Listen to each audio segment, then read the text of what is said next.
হিজবুল্লাহর মহাসচিব শেখ নাঈম কাশেম স্পষ্ট ভাষায় জানিয়ে দিয়েছেন, দখল, অবিচার আর রক্তপাতের উপর দাঁড়িয়ে থাকা ইসরায়েলি শাসন একদিন ধ্বংস হবেই। তিনি প্রতিশ্রুতি দিয়েছেন, মুক্তির সেই দিন না আসা পর্যন্ত প্রতিরোধ চলবে নিরন্তর। বুধবার এক টেলিভিশন ভাষণে তিনি এসব কথা বলেন। এটি ছিল লেবাননে গত বছরের ভয়াবহ পেজার বিস্ফোরণের প্রথম বার্ষিকী উপলক্ষে দেওয়া বক্তব্য।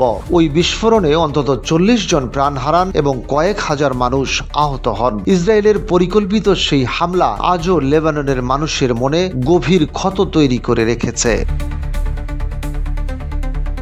আহতদের উদ্দেশ্যে শেখ কাশেম আবেগঘন কণ্ঠে বলেন, আপনারা আমাদের অন্তর্দৃষ্টি ও আশার প্রতীক। আল্লাহর আনুগত্যে আপনাদের জীবনের প্রতিটি মুহূর্তই হয়ে আছে চিরন্তন সংগ্রামের প্রতিচ্ছবি। আপনারা ক্ষতের যন্ত্রণা জয় করেছেন, পরীক্ষায় উত্তীর্ণ হয়েছেন, আর এটাই সবচেয়ে বড় বিজয়। তিনি সতর্ক করে বলেন, ইসরায়েলি শত্রুদের লক্ষ্য ছিল আহতদের মনোবল ভেঙে দেওয়া, তাদের যুদ্ধক্ষেত্র থেকে সরিয়ে দেওয়া। কিন্তু আজ তারা আরো শক্তিশালী হয়ে নব উদ্যমে প্রতিরোধের ময়দানে ফিরে এসেছে। হিজবুল্লাহ নেতা শহীদ সৈয়দ হাসান নাসরাল্লাহর আদর্শে অটল থাকার আহ্বান জানিয়ে বলেন, প্রতিরোধ অবশেষে বিজয়ী হবেই। দখল, অবিচার আর অপরাধের উপর দাঁড়িয়ে থাকা ইসরায়েলের পতন অনিবার্য।